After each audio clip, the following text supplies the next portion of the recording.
Selamat malam, kembali saya mohon izin untuk berdiri di panggung ini untuk mengaturkan terima kasih atas kebersamaan kita pada malam hari ini. Bapak dan Ibu yang terkasih, juga para romo, juga aparat setempat yang hadir di sini, untuk tidak mengurangi rasa hormat kami, pertanggungjawaban kami untuk ke depan seperti apa yang disampaikan oleh Romo Wondo. Selama 6 tahun ini FMKI sungguh sangat merasakan kebersamaan dan banyak tantangan dari kita semua untuk bergerak dan melangkah bersama.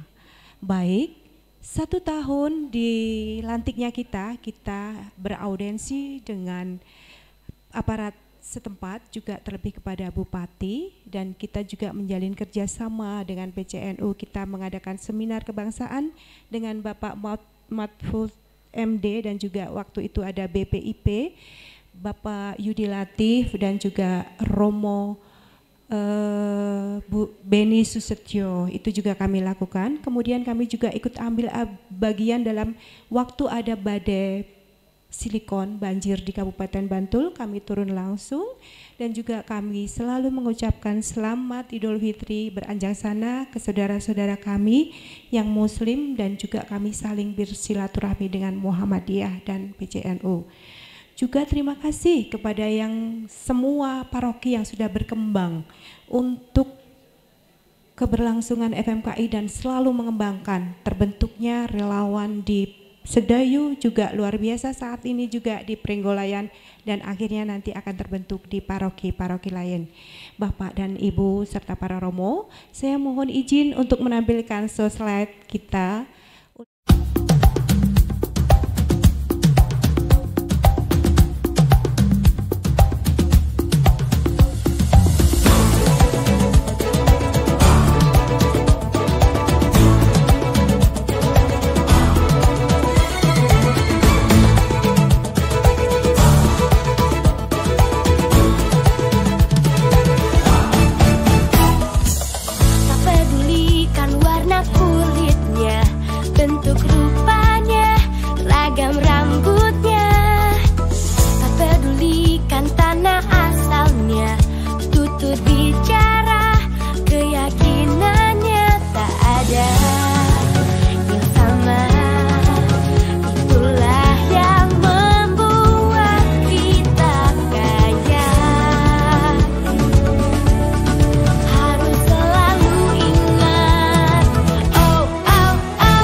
Hadirin yang kami hormati, para romo, terutama Romo Vikaris Episkopalis Jogja Barat, Romo Yudono Suwondo, terima kasih atas kesediaannya yang kerso rawuh dan menjadi salah satu narasumber untuk diskusi santai kita. Kemudian juga Romo Sabto Nugroho, Koordinator PK3, penghubung karya kerasulan kemasyarakatan untuk KVKPAN Jogja Timur dan juga untuk Keuskupan Agung Semarang. Terima kasih.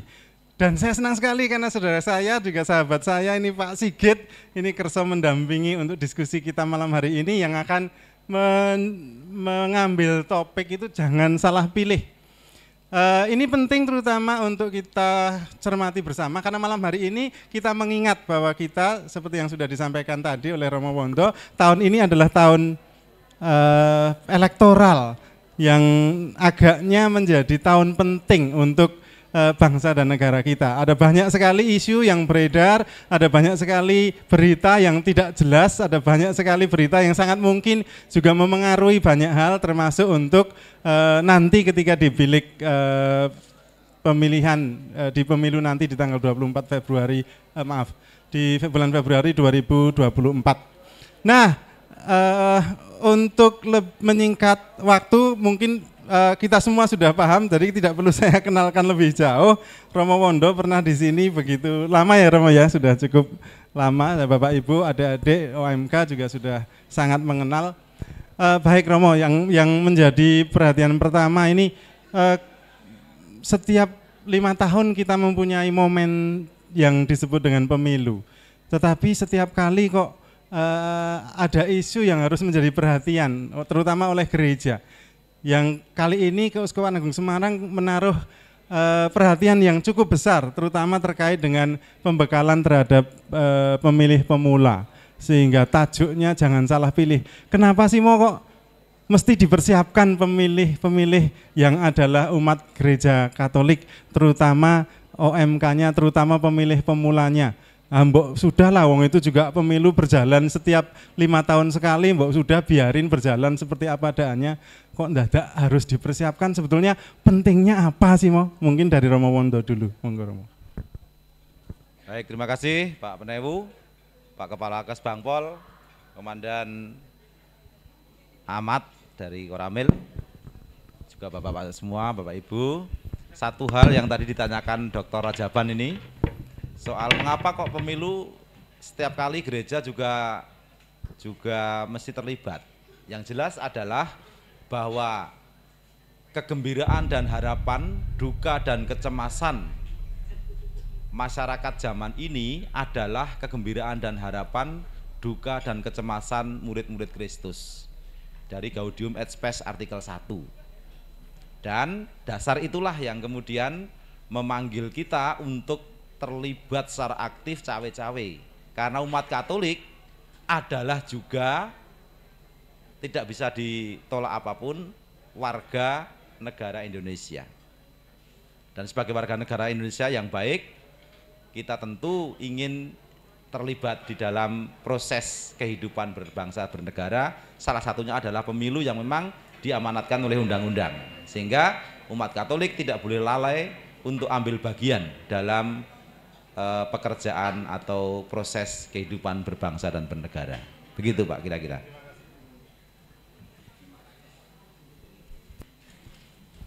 Terima kasih sekali Romo Wondo. Sekarang ke Romo Sabto. Romo Sabto, ini kan dari keuskupan itu ada perhatian yang cukup besar, terutama wanti-wantinya. Jangan salah pilih. Sebetulnya kalau salah milih itu kenapa Tomo? Monggo Mo. Itu sudah Mas. Mas itu sudah. Monggo. Ini jawabannya mungkin sedikit panjang, enggak apa-apa ya. Iya monggo Romo. Iya. Saya mau meletakkan ajakan dari keuskupan di dalam konteks tugas perutusan Tuhan Yesus. Ya. Dalam Injil Lukas itu ketika Tuhan Yesus datang kembali ke kampung halamannya, masuk rumah ibadat, lalu membaca diserai kitab Nabi Yesaya, dan di sana tertulis, Roh Tuhan ada padaku, sebab Ia telah mengurapi aku untuk memberitakan pembebasan pada orang-orang tawanan dan memberitakan tahun rahmat Tuhan telah datang. Ya. Jadi tugas perutusan Tuhan Yesus adalah menunjukkan kepada umat manusia bahwa tahun rahmat Tuhan yang sering disebut dengan kata lain kerajaan Allah itu ada di tengah-tengah manusia.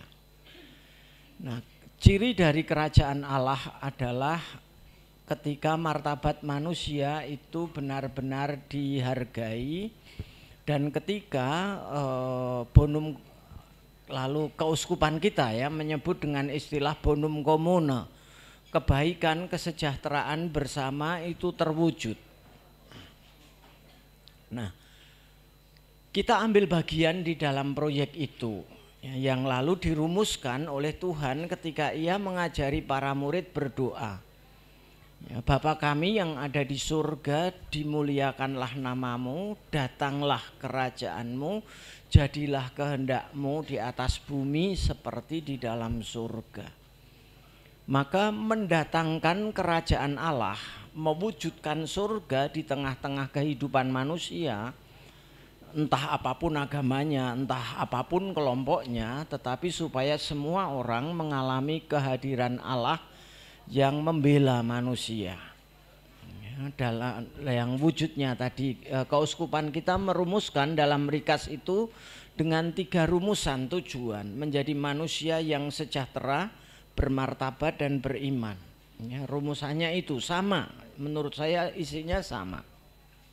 Nah, lalu kesejahteraan bersama, bonum commune, kerajaan Allah, manusia yang sejahtera, bermartabat dan beriman itu di dalam kehidupan bermasyarakat perlu dijamin, ya. Perlu ada jaminan, ya. Dan jaminan itu adalah hukum, ya. Bentuknya adalah hukum, keputusan-keputusan publik, dan yang membuat keputusan-keputusan publik di tengah kehidupan berbangsa dan bernegara adalah para pemimpin, entah itu pemimpin negara atau nanti kepala-kepala daerah dan juga para anggota legislatif dari tingkat nasional sampai ke tingkat daerah. Merekalah yang memiliki wewenang dan memiliki kuasa untuk menentukan aturan-aturan kehidupan bersama, kebijakan-kebijakan hidup bersama di masyarakat supaya kemanusiaan yang sejahtera, yang bermartabat dan beriman itu dapat terwujud, ya. Dan kita memilih, ya, para pimpinan itu yang kita beri kuasa untuk membuat berbagai macam jaminan masyarakat supaya bisa hidup sejahtera, bermartabat dan beriman itu melalui satu mekanisme yang namanya pemilu, ya. Ya. Maka bagi kita pemilu adalah sebuah tindakan iman di dalam mewujudkan, ya, kerajaan Allah. Usaha kita untuk ikut menjamin kesejahteraan umum melalui pemilihan pemimpin yang baik dan benar. Karena kalau kita salah pilih, ya, maka nanti kebijakan-kebijakan yang diambil bisa semakin menjauh, ya, dari cita-cita yang dirumuskan oleh keuskupan atau yang dirumuskan oleh bangsa Indonesia, ya, di dalam pembukaan Undang-Undang Dasar maupun di dalam Pancasila, ya. Sila yang kelima kan sama, ya, itu segaris, sama. Nah, disitulah pentingnya bahwa kita lalu berpartisipasi aktif di dalam pemilihan umum, ya, untuk memberikan suara, ya. Jangan sampai menjadi golput, karena menjadi golput itu berarti melepas tanggung jawab untuk, ya, bersama-sama mewujudkan kerajaan Allah. Ya. Ini sangat penting. Di sini ada banyak rekan-rekan kaum muda, ya. Jangan golput, ya, jangan golput. Jangan mengatakan kalau saya golput itu efeknya apa? Enggak ada efeknya. Ya. Kalau semua orang, semua anak muda di paroki Pringgolayan atau mungkin nanti di Kevikepan Yogyakarta, baik barat maupun timur, mengatakan hal itu dan menjadi golput, maka akan ada sekian ribu, ya, sekian ribu suara yang hilang. Artinya gereja lalu kehilangan daya kemampuannya untuk turut serta menentukan pemimpin yang bisa menjamin terwujudnya kesejahteraan bersama, terwujudnya cita-cita bangsa di dalam pembukaan Undang-Undang Dasar 45. Ya, maka jangan salah pilih. Nah, jangan salah pilihnya itu bagaimana, wah, nanti pembicaraannya menjadi panjang ya. Tetapi letaknya di situ ya, letak pentingnya dan dimensi imannya pemilu itu ada di situ. Usaha kita bersama untuk mewujudkan kerajaan Allah, kebaikan bersama, kesejahteraan atau keadilan sosial bagi seluruh rakyat Indonesia. Kurang lebih begitu. Terima kasih sekali Romo Sabto. Tadi Romo Wondo sudah menyampaikan terkait pemilu sebagai sebuah momentum untuk menentukan nasib bangsa ke depan.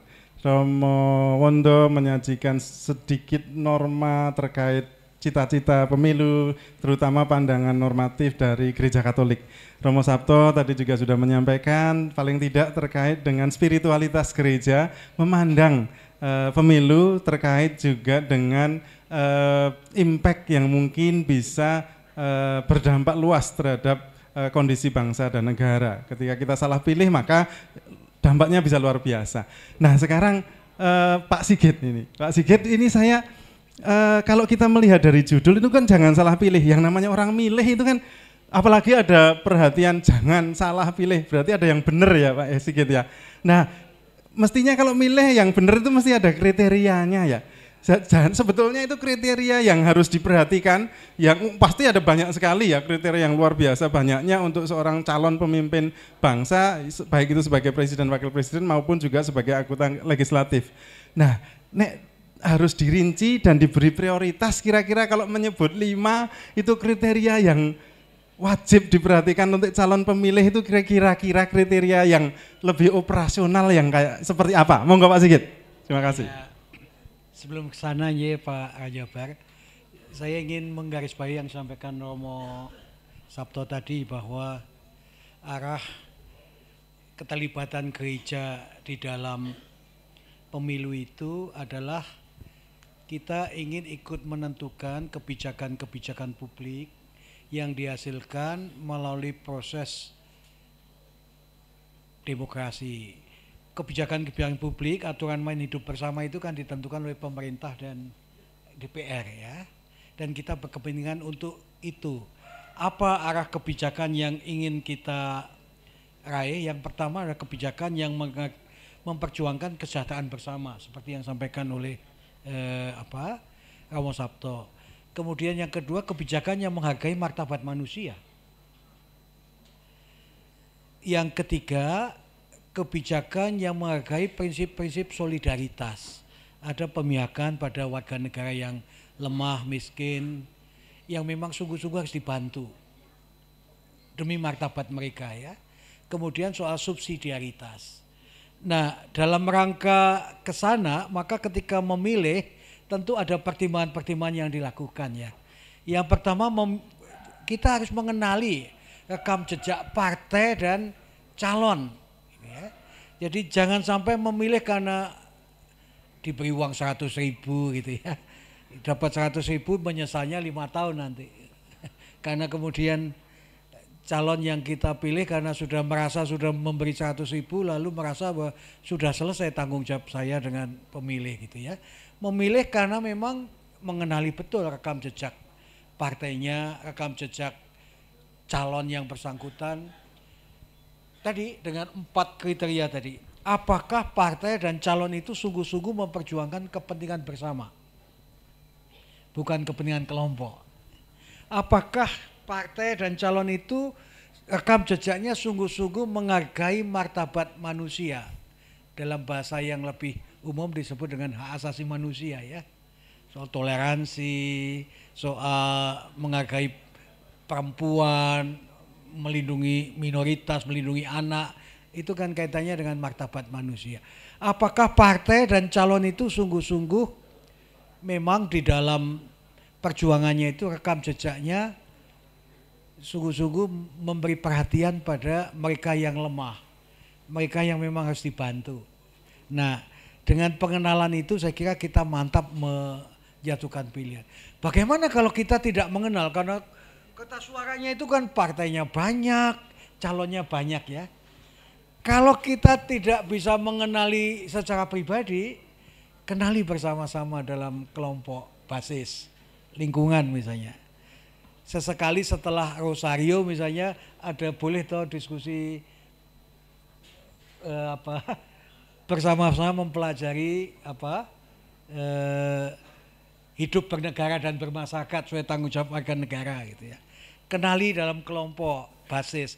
Kalau di tingkat kelompok basis nggak kenal, kenali dalam kelompok yang lebih besar, tingkat paroki gitu ya. Jadi dengan cara itu kita sungguh-sungguh mengenali apa yang kita akan pilih sebagai aspirasi kita sebagai warga negara yang berkepentingan untuk ikut menentukan aturan main dalam hidup bersama. Aturan main yang memberi perhatian pada kesejahteraan umum, menghargai martabat manusia, menghargai prinsip-prinsip solidaritas dan subsidiaritas. Saya kira itu. Terima kasih sekali Pak Sigit. Luar biasa ini, yang pencerahan yang sudah sangat lebih, yang cenderung sudah lebih operasional. Ini untuk Romo Sabto dan kemudian Romo Wonto. Hanya kemudian ketika ditanya, ada 4 kriteria dasar yang kita jadikan acuan. Menghargai mengupayakan kesejahteraan bersama, menghargai kemanusiaan, kemudian juga untuk dua hal yang lain. Tetapi dengan cara mengenali partai dan mengenali calonnya. Lah kalau ditanya partainya semuanya mengatakan iya, oh iya kami mengupayakan kesejahteraan bersama, kami mengupayakan, semua partainya mengatakan itu, bahkan calonnya nek ditanya ya begitu. Lah terus gimana ini mau caranya Romo Sabto? Monggo Romo Sabto dulu. Nanti dilanjutkan Romo Wonto. Ya, saya juga ingin menambahkan satu ya, sebenarnya pemilu itu kan bukan sekedar memilih pimpinan.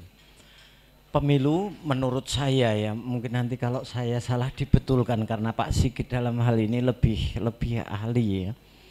Salah satu tujuan pemilu menurut saya juga adalah menjaga kelangsungan sebuah negara, menjaga atau mempertahankan eksistensi sebuah negara. Dan pemilu berarti bagi kita, pemilu juga suatu usaha untuk tetap mempertahankan yang namanya NKRI. Ya, itu dipertahankan. Maka bagi saya ini juga menjadi kriteria ya, bahwa yang dipilih adalah mereka yang benar-benar setia kepada NKRI ya.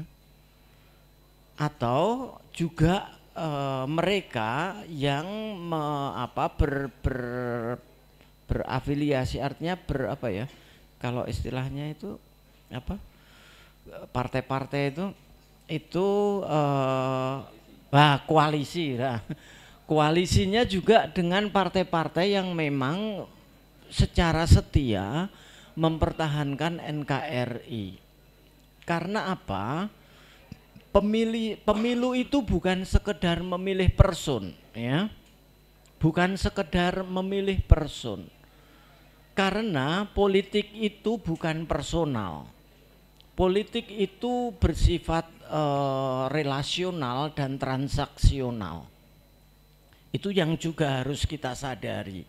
Maka yang kita pilih itu secara personal bagaimana, lalu secara relasional itu dengan siapa saja, dan kemungkinan transaksi-transaksi yang akan muncul itu akan mengarah kemana. Kalau dengan kelompok ini haluannya seperti apa, kira-kira arah transaksinya nanti bisa kemana, semua bisa kita baca ya, semua bisa kita lihat ya. Nah kalau kita mau mencari informasi itu kan semua mengatakan saya juga gitu ya, jangan mengklik nama atau jangan mengklik partai. Cobalah cari tentang satu peristiwa atau kasus. Misalnya di Jogja ya, kasus, cari contoh misalnya tentang kasus intoleransi ya. Di situ ada nama-nama yang muncul ada partai-partai yang muncul, ada kelompok-kelompok yang muncul yang secara konsisten akan membela, akan memperjuangkan toleransi dan secara konsisten menentang intoleransi. Kan nanti akan muncul ya. Kalau klik nama atau partai itu semua pencitraan pasti. Ya, pasti akan munculnya pencitraan. Tetapi kalau ada kasus misalnya gempa gitu ya, atau bencana atau ya, klik kasus-kasus seperti itu, nanti yang paling sering muncul untuk membela ya kemanusiaan, NKRI dan sebagainya, nanti akan terlihat di sana, track recordnya akan lalu kelihatan di sana. Nah, kalau saya lebih suka ya mencarinya dengan cara itu ya, supaya tidak mudah tertipu oleh pencitraan yang ada di dalam media massa, dalam dunia digital itu ya. Karena kalau berita-berita kasus itu kan lalu jelas ya. Nah, kalau saya kurang lebih seperti itu. Terima kasih. Oke, terima kasih sekali Romo Sabto. Monggo Romo Wondo dilanjut. Saya menggarisbawahi saja dua hal sudah oke ya dari Mas Sigit tadi ya, rekam jejak, dan memang juga di dalam media sosial sekarang ini seolah-olah yang ditampil itu banyak rekam jejak yang baik. Saya pernah menemukan satu peristiwa seorang tokoh yang saya juga dekat dengan tokoh ini, tetapi semenjak dia diangkat atau dipilih menjadi salah seorang yang punya posisi tertentu, sejak saat itu juga jejak digital di media sosialnya hilang kabeh. Jadi 2015 ke bawah itu kosong, padahal dia bergabung di Facebook misalnya ya, itu tahun 2009. Lagi jejak yang ini di mana ini? Yang tampil adalah yang baik-baik. Maka sungguh Mas Sigit tadi, rekam jejak dari partai maupun pribadi itu kita pelajari, oke ya. Romo Sabto menambahi tadi dengan melihat kasus-kasus yang terjadi. Tetapi lebih daripada itu, memang saya menyetujui tidak mudah, apalagi generasi milenial kita itu orang ngerti kejadian-kejadian itu kalau tidak diceritani. 98 beberapa tidak tahu loh Mas Sigit. Kasus 98 banyak yang tidak tahu itu. Ya. Belum lahir juga. 2006 juga ada yang belum lahir. Ya. Bahkan mereka ini nanti akan menjadi pemilih pemula yang jumlahnya kira-kira itu 60% atau berapa itu. Ya. Pemilih pemula yang memang tahu muda. Ya. Cukup banyak itu. Ya. Maka sungguh-sungguh saya setuju dengan Mas Sigit tadi, lihat rekam jejak, tapi juga ada seperti teman-teman ini FMKI, ISKA, lalu ormas-ormas kita yang ada di garda depan ini, mohon nanti juga membuat semacam pedoman-pedoman yang praktis yang bisa dipakai, sehingga anak-anak kita punya pedoman, karena praktis mereka akan melihat media sosial dengan tampilan-tampilan yang semua citranya bagus semua citranya.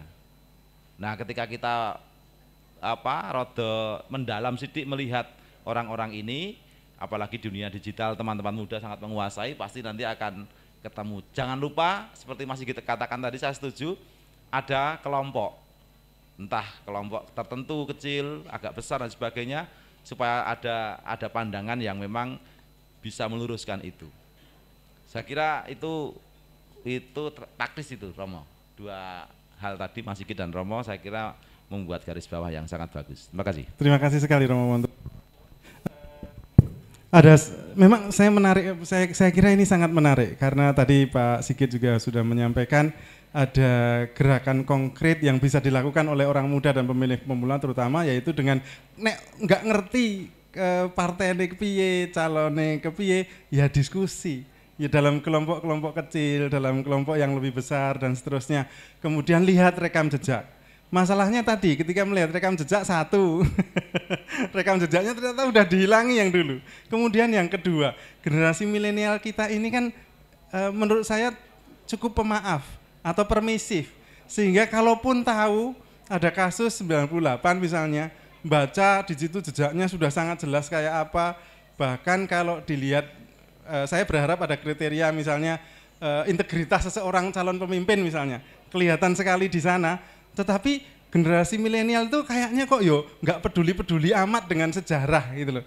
Jadi ketika melihat rekam jejak ngerti kayak gini, muncul pertanyaan sedikit aja tidak, atau istilah anak sekarang itu cuek. Apalagi kalau kemudian di media sosial yang lain yang sudah mulai memberikan istilahnya itu dorongan atau biasa disebut dengan buzzer itu memberikan pencitraan-pencitraan yang sebaliknya, sehingga jauh lebih banyak pencitraan yang sebaliknya, sehingga realitas yang terjadi katakanlah misalnya di kasus tertentu 98 misalnya, kalau Romo Sabto mengatakan harus ada kasus-kasus, ternyata informasi digitalnya jauh lebih banyak yang kemudian membalikkan kisah itu, sehingga orang muda yang begitu melek teknologi dan memang adabnya itu sudah ke teknologi menjadi tidak pernah tahu secara persis mana yang benar mana yang salah.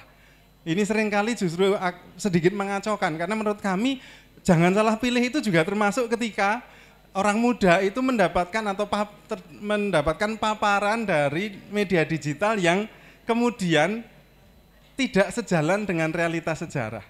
Karena memang ya dalam kasus apapun lah sekarang ini, kita diberi informasi yang tidak terbatas dengan data-data yang kita sendiri juga tidak bisa membayangkan kalau itu bisa sampai dimunculkan data-data yang luar biasa yang kemudian itu memengaruhi calon pemilih yang jane rapas gitu loh.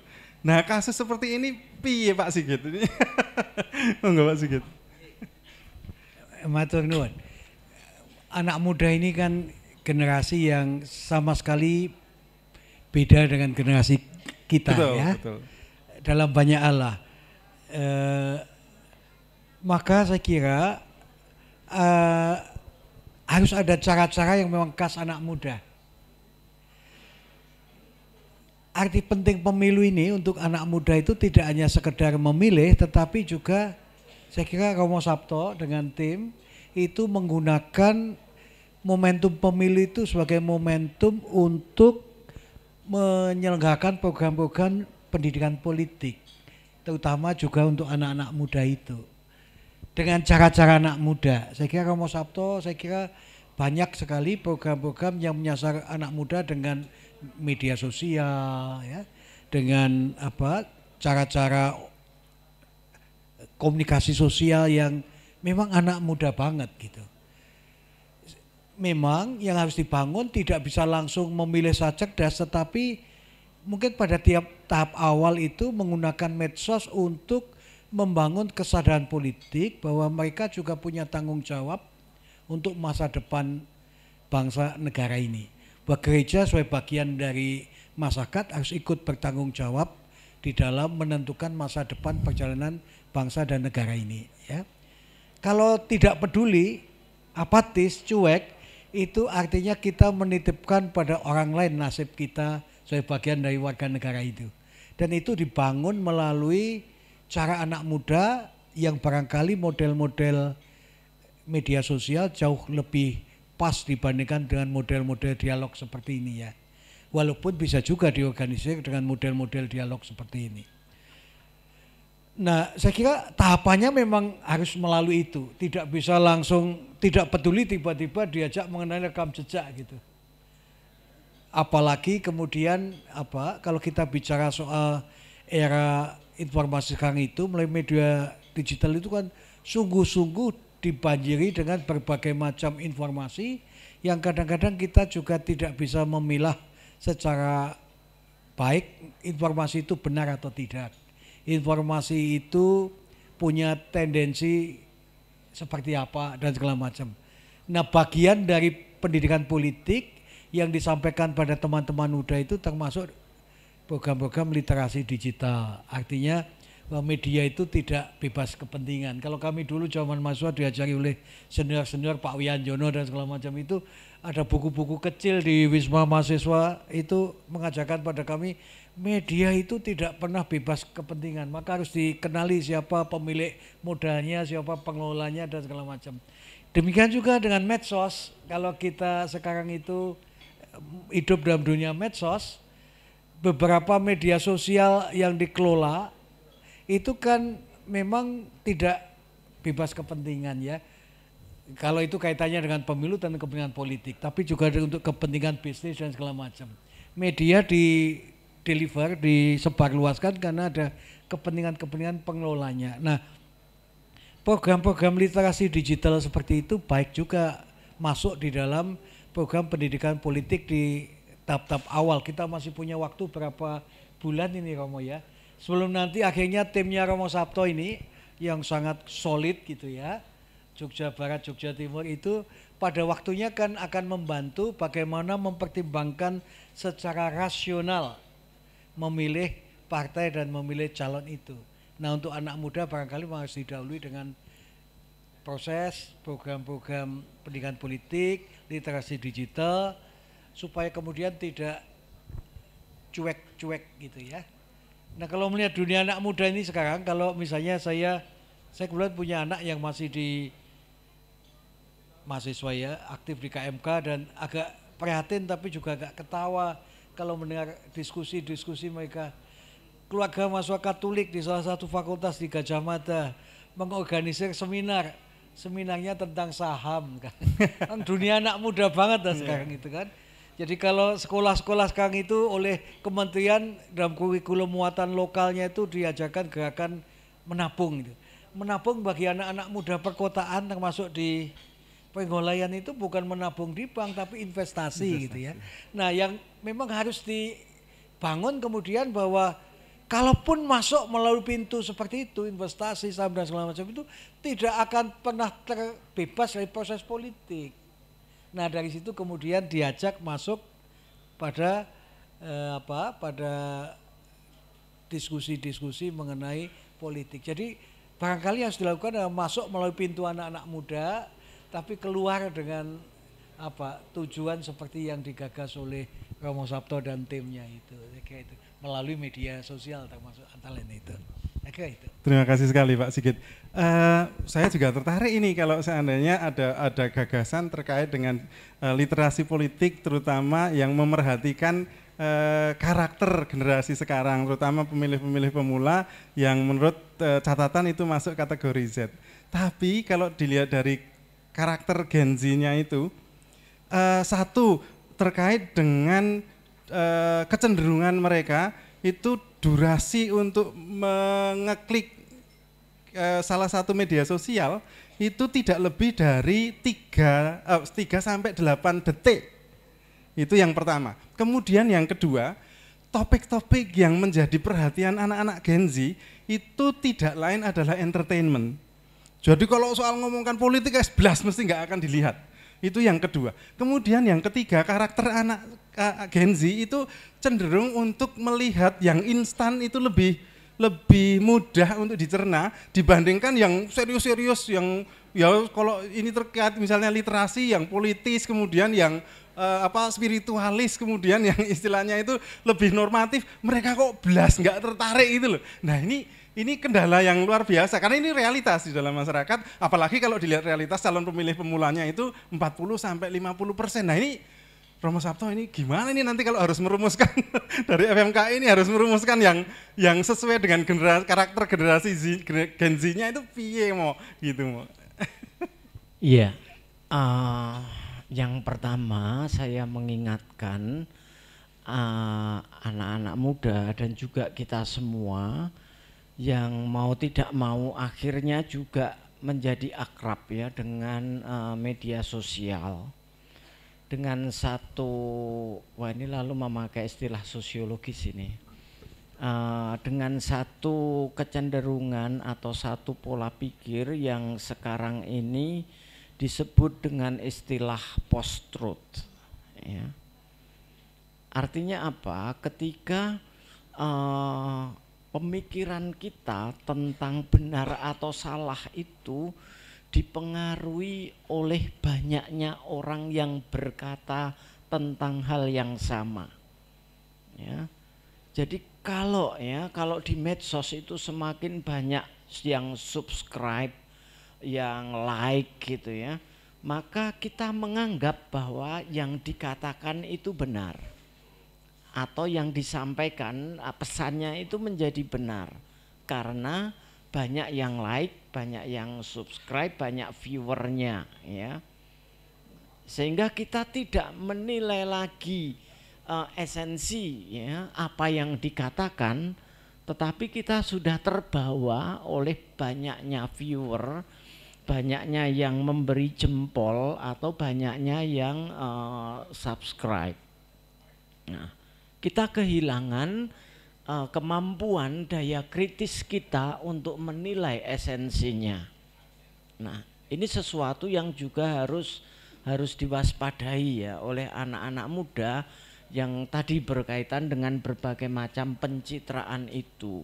Maka untuk itu salah satu caranya adalah lihat, tadi sudah dikatakan Pak Sigit ya, siapa yang membuat berita itu ya, karena dia punya kepentingan. Dan saya yakin rekan-rekan muda Gen Z sekarang ini bisa ya melacak pembuatnya itu siapa, lalu dicari nanti akan muncul ya, itu kelihatan ya. Jadi jangan mudah terjebak oleh satu pola pemikiran baru yang sekarang ini disebut sebagai post-truth. Itu yang pertama. Lalu yang kedua, untuk informasi atau untuk keperluan digital, PK3 sudah bekerja sama dengan UPP Komsos Keuskupan, dan saya rasa juga sudah bekerja sama dengan Komsos paroki-paroki ya. Dulu Prenggolayan ikut datang enggak ya? Ikut ya. Sudah buat kontennya toh? Sudah beberapa ya. Sudah beberapa kan? Nah, itu kan ada konten-konten pembelajaran yang dikemas dalam waktu yang relatif singkat dan dikemas dengan dengan gaya yang lebih ringan ya. Saya lupa itu yang mana ya?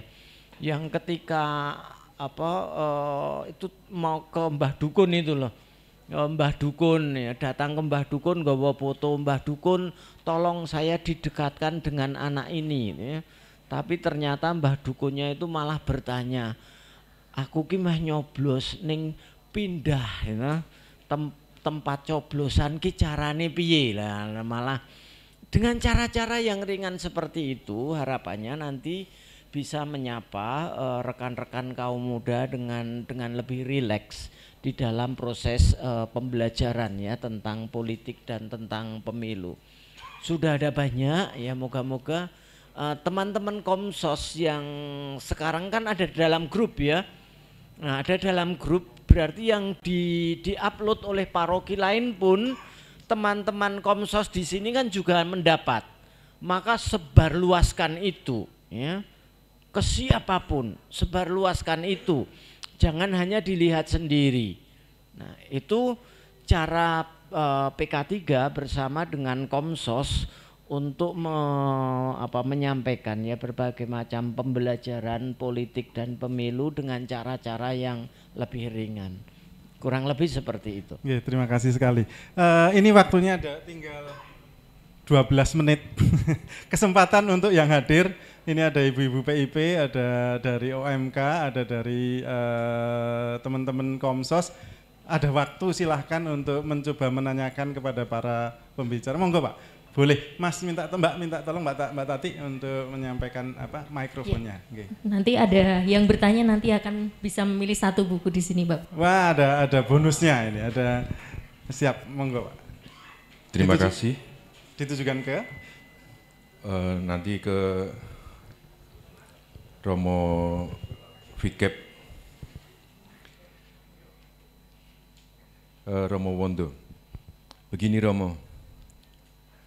Atau mungkin juga Pak Sigit juga bisa menjawab nantinya. Begini, berkaitan dengan pemilih pemula. Kalau di situ disebutkan jangan salah pilih. Ini saya pertama mengapresiasi dari FMKI di sela-sela HUT-nya masih mengadakan acara ini. Nah, ini saya menyebutkan bahwa FMKI bisa menjadi fasilitator untuk anak muda atau pemilih pemula untuk memahami tentang politik itu sendiri. dan supaya tidak salah milih nantinya. Kemudian yang kedua berkaitan dengan calon yang dipilih, calegnya atau apa istilahnya ya tokoh yang nanti akan kita pilih. Tadi disebutkan itu personalnya sebagaimana, partainya apa, kemudian rekam jejaknya bagaimana, dan seterusnya. Tapi kita itu namanya aja wong Katolik ya Romo nyun pangapunten. Nah sekarang kan banyak sekali orang-orang Katolik juga yang muncul menjadi calon-calon itu. Yang pada awalnya kita juga ada yang nggak kenal juga. Di gereja atau di kelompok tertentu nggak nampak. Tiba-tiba muncul jadi caleg. Nah, kita itu sebagai pemilih-pemilih pemula ataupun sebagai pemilih nantinya, kalau kita apakah harus memilih orang kita sendiri, orang Katolik katakan seperti itu, ataukah kita memilih orang yang di luar Katolik itu, tapi kita tahu persis bahwa mereka itu atau beliaunya itu mempunyai rekam jejak yang baik, mempunyai suatu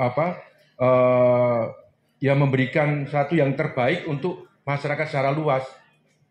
Tidak ada beliaunya itu lalu membeda-bedakan ini kelompok A, kelompok B, kelompok C dan sebagainya. Nah ini bagaimana kita mensikapinya Romo. Terima kasih. Terima kasih sekali. Monggo Romo Wondorumin untuk menanggapi, silahkan. Hanya praktis saja, pengalaman menunjukkan bahwa ketika kita memilih dengan cara itu, misalnya aku Katolik, milih wong Katolik, pengalaman selama ini tidak pernah berhasil tuh. Ya, tidak pernah berhasil. Tetapi juga saya ingin supaya seperti yang dikatakan oleh para pemimpin gereja kita, bahwa gereja Katolik tidak pernah akan mendirikan negara Katolik. Itu harus dipegang itu. Tetapi gereja Katolik ingin seperti Romo Sabto tadi menghadirkan kerajaan Allah. Nah, tokoh-tokoh yang memang mengarah kepada kehadiran kerajaan Allah dalam arti saya seorang vikep ya, itulah yang memang layak untuk kita pertimbangkan. Meskipun Katolik, tetapi partainya atau rekam jejaknya tidak baik, tentu saja tidak fanatik kita. Saya tegaskan begitu saja. Maka apalagi saya minta kepada para calon kemarin yang datang pada saya, kalau Anda meminta kepada orang Katolik di Jogja Barat, sementara Anda butuh 200.000 suara, umat saya tidak ada 200.000 Jogja Barat. Atau seluruh Jogja itu umat Katolik hanya 150.000, itu saja yang punya hak pilih berapa? Nek kowe mau nyerai wong Katolik tok ra dadi. Maka harus memperlebar suasana sayap, dan sebagai caleg Katolik Anda harus memang sungguh-sungguh juga memiliki konstituen yang lain yang tawarannya adalah bonum comune. Nek Anda hanya fanatik dalam hal kekatolikan saja, itu nggak akan jadi itu. Belum pernah ada yang punya pengalaman itu jadi. Pilihan lurah aja lah, kemarin di berbagai tempat di wilayah kami itu seperti itu. Ada 4 calon Katolik, 1 yang tidak Katolik, sing dadi malah sing iki di daerah yang sangat Katolik. Artinya apa? Kalau kita sektarian seperti itu pasti tidak akan menguntungkan. Maka sebagai warga negara yang baik kita tidak sektarian, tetapi kalau Anda menjadi caleg Katolik, jadilah caleg Katolik yang sungguh-sungguh memperjuangkan kepentingan umum. Boleh meraih suara orang Katolik silahkan, tetapi juga jangan lupa di tempat lain, karena secara kalkulasi nggak cukup suaranya. Nah ada 5 caleg Katolik aja di DIY ini, untuk calon misalnya di Jakarta nggak akan lulus, jumlahnya nggak cukup kalau hanya goleki wong Katolik tok. Maka sungguh-sungguh saya selalu minta kepada para caleg Katolik itu untuk terus-menerus berkontak dengan banyak pihak. Tawarkanlah ide-ide baikmu, rengkuhlah mereka semua, sehingga entah Katolik entah tidak yang milih itu adalah calon atau pemilih yang memang harus Anda perhatikan, baik sekarang ini sebelum jadi atau nanti suatu ketika setelah jadi. Saya punya tokoh yang sekarang sudah wafat, namanya Pak Timbul, kenal semua ya. Dan modelnya berbeda dia. Dan itu karena dia sudah wafat maka saya ceritakan. Kalau dia belum saya nggak akan ngomong. Tapi kalau sudah wafat dan saya kenal betul, itu modelnya begitu, dan itu sebetulnya memang sungguh-sungguh ya tidak hanya merengkuh wong Katolik tok, tapi juga yang lain. Begitu normatif jawaban saya. Makasih. Terima kasih sekali Romo Pak. Sebentar Pak Rajaban. Bapak silakan mengambil ini sponsor dari Pohon Cahaya. Wah, ya, silakan mengambil 1 buku. Untuk selanjutnya mungkin 2 pertanyaan lagi Bapak. Oke, baik. Ternyata sudah ada bonus dari Pak Sasongko. Terima kasih Pak Sasongko dengan Pohon Cahayanya yang sudah menyediakan bonus untuk penanya. Baik, ada 2 penanya saja. Masing-masing 1, monggo 1, kemudian 1 lagi. Baik, 1 dulu, monggo Mbak Tati. Selamat malam, saya mewakili kaum ibu. Kaum ibu itu pembujuk dari putra-putranya untuk mengarahkan memilih yang baik. Sedangkan kaum ibu itu juga punya satu pesan bahwa fakta di lapangan. Banyak orang-orang Katolik atau Kristen yang tidak menjawab harapan dari rakyat, harapan dari, ya boleh dikatakan populis. Pertanyaan saya adalah bagaimana ibu-ibu ini bujuk anak-anaknya bahwa le milih ngopo milih wong pemimpinnya yo koyong berat gitu. Bagaimana Romo atau Pak Sigit mengarahkan agar ibu juga perlu bekal untuk dialog atau berdiskusi. Terima kasih sekali Ibu. Lagi Pak ditampung dulu biar lebih efektif. 1 penanya lagi, monggo Ibu dipersilakan memilih buku dari Pohon Cahaya. 1 penanya lagi di belakang. Baik. Terima kasih. Selamat malam Romo, selamat malam Pak Sigit dan juga semuanya, berkah dalam. Berkah dalam. Pertanyaan saya berkaitan dengan masalah yang ada di gereja Romo. Kami itu kan sedang prihatin dengan kelompok OMK yang sekarang itu banyak yang mundur, terutama di gereja kami. Nah, saya ingin bertanya kepada Romo. Kaitan dengan jangan salah pilih itu kan menjadi bisa menjadi motivasi untuk membuat mereka mungkin hadir ya. Nah, apa programnya Romo Yudo dengan berkaitan dengan keadaan OMK yang sekarang ini sedang mundur Romo dari gereja, sementara kami punya tanggung jawab juga sebagai orang tua, sebagai mungkin kelompok-kelompok yang ingin merangkuh anak muda supaya semangat ke gereja lagi begitu. Mungkin ada saran untuk kami Romo, karena kami memang sangat berjuang untuk bisa membangun kembali komunitas OMK gereja, khususnya melalui lingkungan itu guyup lagi seperti dulu, sehingga sasaran untuk program yang di gereja, terutama program dengan berkaitan dengan tema jangan salah pilih ini nanti bisa kami masukkan begitu. Terima kasih. Terima kasih sekali. Ada 2 penanya. Agaknya supaya pas, penanya pertama nanti kami mohon Pak Sigit yang menjawab, kemudian yang penanya kedua ini Romo Sabto dan Romo Wondo, karena tadi Romo Wondo juga disebut. Monggo Pak Sigit Rumin untuk pertanyaan yang pertama, dipersilahkan. Matur nuwun Ibu, saya kira sedikit nyambung dengan penanya pertama tadi, bahwa kalau kita memilih calon atau pemimpin itu bukan terutama Katolik, tetapi memang calon itu dari rekam jejak dan integritasnya itu dikenal memang sesuai dengan arah perjuangan yang digambarkan pada ajaran sosial gereja itu ya. Rekam jejaknya itu sungguh-sungguh memperjuangkan kepentingan bersama,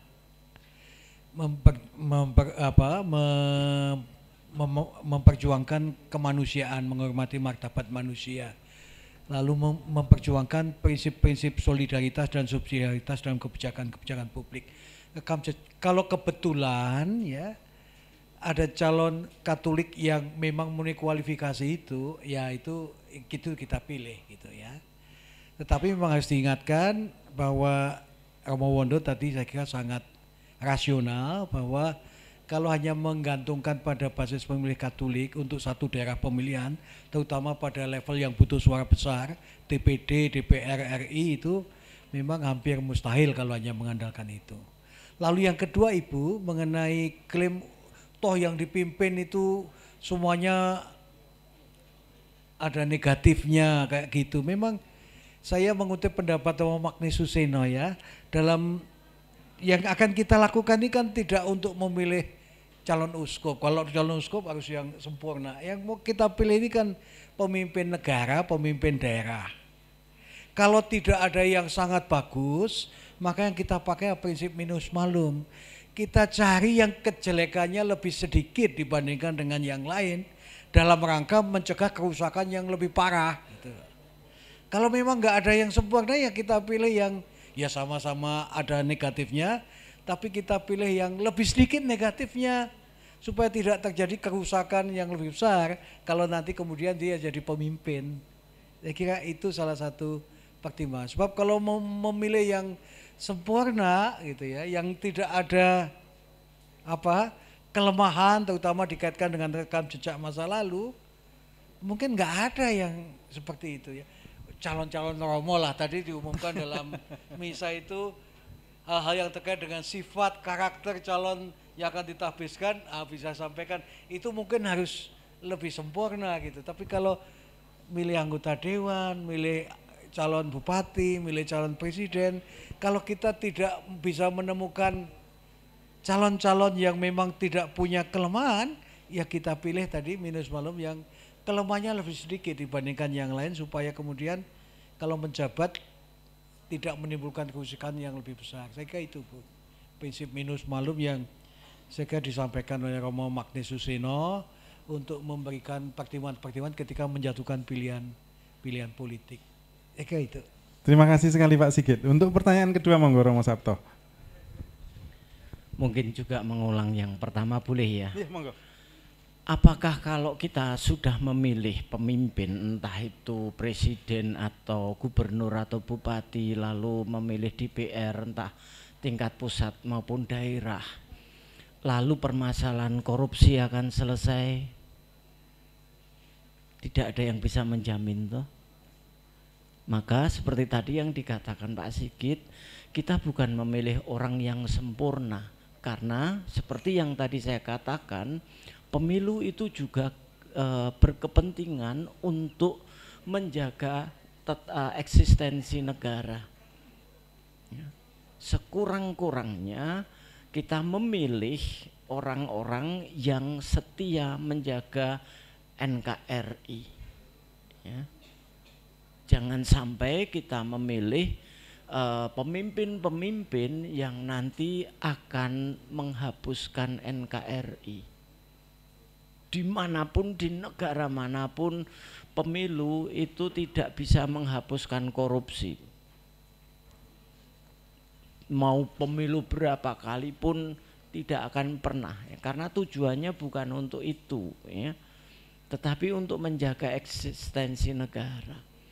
Lalu yang kedua, gereja juga memiliki kepentingan untuk menempatkan wakil-wakilnya, anak-anaknya, supaya bisa ikut menentukan kebijakan publik. Ya, gereja punya keinginan itu. Maka kalau misalnya dalam satu dapil ada beberapa gitu ya, mbok yodo ngumpul rembukan bareng. Ya. Lalu memilih. Kan bisa. Ya. Siapa yang dipilih dari putra-putra gereja yang terbaik yang diharapkan bisa lalu mewakili gereja, menyuarakan gereja, bukan untuk supaya bisa mengajukan proposal membangun gereja Prenggolayan, ya, tetapi supaya umat kita itu bisa ikut menentukan kebijakan publik yang bermanfaat untuk semua orang. Gereja punya kepentingan untuk itu. Maka ya silakan nanti berkumpul rembukan bareng. Ya. Nah kalau umat dewe gelem rembukan bareng, ya sudah susah toh. Nah, yang maju ra gelem rembugan bareng, sing menjadi pemilih ya ora gelem rembugan bareng, ya sudah. Itu awal dari kehancuran. Ya. Lalu yang kedua tentang OMK gitu ya. Bagaimana ya bisa caranya berkumpul? Kalau saya caranya sederhana kok, ya. Jadi ya buatlah ya acara-acara yang ya mulai dari hal-hal yang ringan gitu ya, yang nanti akan membuat mereka punya chemistry, baru nanti masuk di dalam acara-acara yang mungkin lebih ada isinya gitu ya. Ya gitu. Terima kasih. Terima kasih Romo Sabto. Praktis banget ini monggo Romo. Ya, baik. Dari tadi pertanyaan Ibu tadi bagus sekali. Karena anak-anak itu meskipun dia main kemana-mana mulia neng omah dan ngeleh, kalau ngeleh njaluk mangan ibu gitu ya. Maka nanti tolong FMKI atau SK atau apa membuat juga beberapa catatan, pedoman atau tulisan supaya para ibu juga disentuh Bapak, Pak Julius, Mas Gandung dan sebagainya, supaya nanti ada atau Romo Sabto Satgas Pemilu Keuskupan nanti juga membuat pedoman untuk para ibu. Saya kira ini penting karena Pak Bowo juga ya, karena biaya-biaya tetap mereka itu nanti pulang jaluk madang mbok nih. Nah, saat turun jaluk madang kandani milio iki. Rambutnya kayak aku iki. Yang kedua tentang Ibu yang tadi tanya soal OMK, saya tidak mau menyampaikan arahan tidak, tapi pengalaman saya di Jogja Barat yang jelas teman-teman Romo yang ada di Jogja Barat dan timnya itu sekarang banyak sekali membuat lapangan. Lapangan bukan berarti lapangan bal-balan, tapi lapangan itu arena di mana anak-anak muda ketemu di situ. Sekarang ini sedang heboh festival kesenian tradisional Kulon Progo. Itu melibatkan ribuan anak muda dan sekarang di setiap paroki pada latihan. Saya seringkali keliling ke paroki-paroki, habis misa arwah dari mana digawani dus pirang-pirangnya tak gowo. Ketika mereka latihan malam-malam tak parani duk ke panganannya ke panganan. Ketika saya dapat ingkung dari mana itu sak tempah kayak tak gowo mulih. Anak muda pada dekor untuk FKT pangan sambil menyapa mereka. Dan wadah itu sebetulnya kita mampu membuat. Bagaimana menciptakan arena anak-anak muda masuk di situ. Karena mereka kalau di pertemuan lingkungan Rosario dan sebagainya lain sudah. Anak-anak muda punya jalan sendiri dan nampaknya juga perlu kreatif untuk membuat wadah bagi anak muda untuk bertemu. Dari 50 ketemu 15 lumayan lah. Nanti lambat laun akan terus-menerus dibuat. Sekarang ini sedang ramai di Jogja Barat itu aneka macam pertemuan anak muda. Di paroki-paroki sedang giat untuk latihan FKT. Tampil sekali, latihan rong wulan. Wis ben ra apa-apa. Sekarang sedang membuat apa itu tombak-tombak pakai pring itu cat pilok macam-macam merah gate kaya karepmu wis. Serandal barang dipiloki teke wae. Dan mereka kemudian kreatif menemukan sesuatu yang akhirnya saling ketemu satu sama lain. Dan saya melihat sendiri di berbagai paroki saya sering keliling itu ada pergerakan anak muda sekarang ini. Moga-moga itu berkembang terus ya di mana-mana ya. Itu praktis saja Bu. Lain-lain saya idem dengan para pembicara. Makasih. Terima kasih sekali Romo Wondo, Romo Sabto, Pak Sigit luar biasa sudah memberikan kita semua yang ada di sini pencerahan terutama terkait topik malam hari ini jangan salah milih. Yang jelas kita paling tidak ada beberapa yang membuat kita tergugah untuk menyadari oh ternyata harus itu toh, oh ternyata harus rekam jejak, oh ternyata harus ini, oh ternyata harus ini. Yang semula mungkin belum terpikirkan. Terima kasih, sebetulnya masih sangat banyak yang patut menjadi perbincangan malam hari ini. Tetapi karena waktunya yang luar biasa terbatas, maka nyun sewu kita akan sambung lagi di suatu momen yang lain. Karena di Pringgolean masih ada 2 kali pertemuan lagi yang serupa. Yang nanti akan melengkapi apa yang sudah kita lakukan malam hari ini dan juga malam sebelumnya. Terima kasih sekali, saya tidak bisa menyimpulkan karena ternyata kalau kesimpulannya jangan salah memilih carane piye isih mumet gitu ta. Ya nanti kita akan sambung lagi. Nyun pangapunten, terima kasih sekali Romo Wondo, Romo Sabto, Pak Sigit. Tepuk tangan aplausnya untuk para pembicara malam hari ini. Ada kurang lebihnya mohon maaf, waktu saya kembalikan kepada Mbak Tati sebagai MC. Tetap di situ Bapak-bapak Romo dan Pak Rajaban. Baik, acara demi acara telah kita lewati dengan baik dan lancar, puji Tuhan pada malam hari ini. Maka izinkan saya menyampaikan garis bawah dari pertemuan pada petang hari ini. Pemilu adalah tindakan iman dalam mewujudkan kerajaan Allah sebagai usaha kita dalam melakukan pilihan yang benar dalam kita memilih pemimpin. Sebagai warga gereja kita harus terlibat aktif dan dalam hidup berwarga negara yang baik dan menjadi pemilih yang cerdas. Karena pemilu menjaga eksistensi sebuah negara, jadi jangan salah pilih. Dan sebelum mengakhiri saya ingin mengutip quote dari salah satu tokoh favorit saya, Mahatma Gandhi, buatlah perubahan dalam hidup. Ketika kita merubah kehidupan atau hidup kita sendiri, maka dunia akan mengikutinya. Sebagai penutup, saya ingin sampaikan jika Anda tadi datang ke tempat ini dengan senyum, maka pulanglah dengan gembira dan sukacita. Dan saya jika ada yang salah mohon dimaafkan, tapi jika ada yang sayang mohon diungkapkan. Sampai jumpa dan terima kasih.